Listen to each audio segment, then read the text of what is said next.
Assalamualaikum warahmatullahi wabarakatuh. Kami dari kelompok 3 akan membahas materi mengenai landasan filosofis dan landasan psikologis pengembangan kurikulum.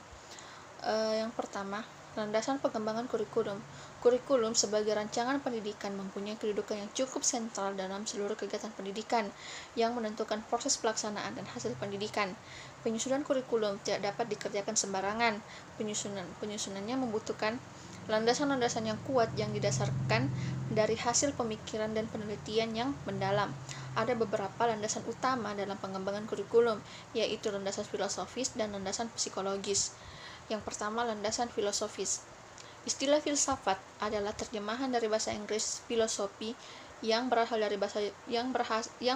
dari perpaduan bahasa Yunani philien yang berarti cinta dan sophia yang berarti kebijaksanaan. Jadi secara etimologi, filsafat berarti cinta kebijaksanaan atau love of wisdom. Filsafat pendidikan menjadi landasan utama untuk merancang tujuan pendidikan, prinsip-prinsip belajar, serta pengalaman belajar yang bersifat mendidik. Filsafat pendidikan dipengaruhi oleh dua hal yang pokok. Yang pertama, cita-cita nasional, dan yang kedua, kebutuhan peserta didik yang hidup di masyarakat. Oleh karena itu, filsafat pendidikan harus dirumuskan berdasarkan kriteria yang bersifat umum dan objektif. Hopkins dalam bukunya yang berjudul Interaction the Democratic Process mengemukakan kriteria antara lain: yang pertama, kejelasan. Filsafat atau keyakinan harus jelas dan tidak boleh meragukan. Yang kedua, konsisten dengan kenyataan yang berdasarkan penyelidikan yang akurat. Dan yang ketiga, konsisten dengan pengalaman yang sesuai dengan kehidupan individu. Yang kedua, cabang-cabang filsafat.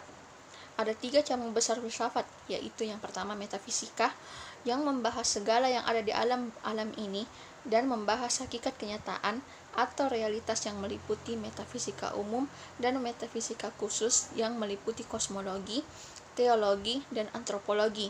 Yang kedua, epistemologi, yang membahas kebenaran dan membahas hakikat pengetahuan dan hakikat penalaran. Dan yang ketiga, aksiologi, yang membahas hakikat nilai dengan cabang-cabangnya etika dan estetika. Saya akan menjelaskan manfaat filsafat.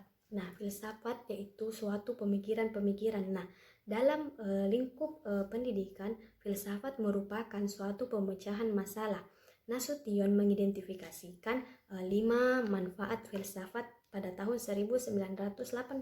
Yang pertama itu, filsafat pendidikan menentukan arah di mana anak itu bersekolah untuk mencapai tujuannya dengan mengejar cita-citanya.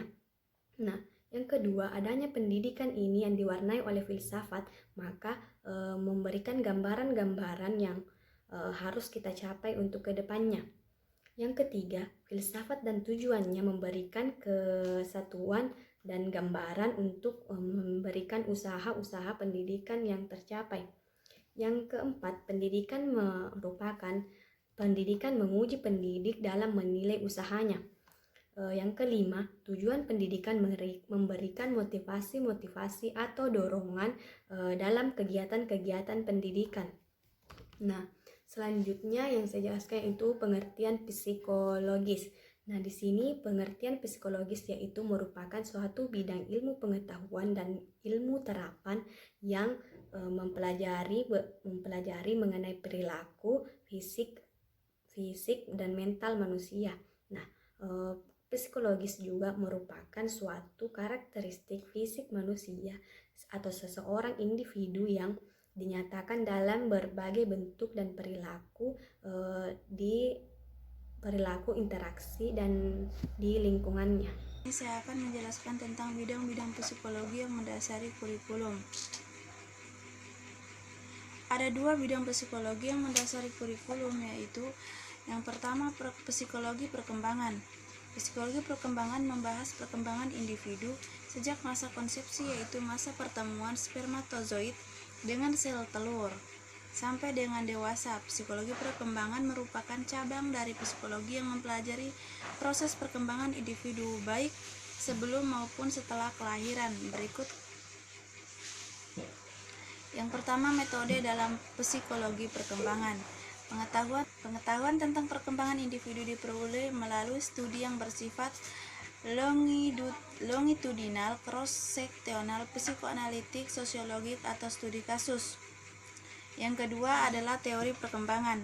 Ada 3 teori pendekatan tentang perkembangan individu, yaitu pendekatan pentahapan, pendekatan diferensial, dan pendekatan ipsatif.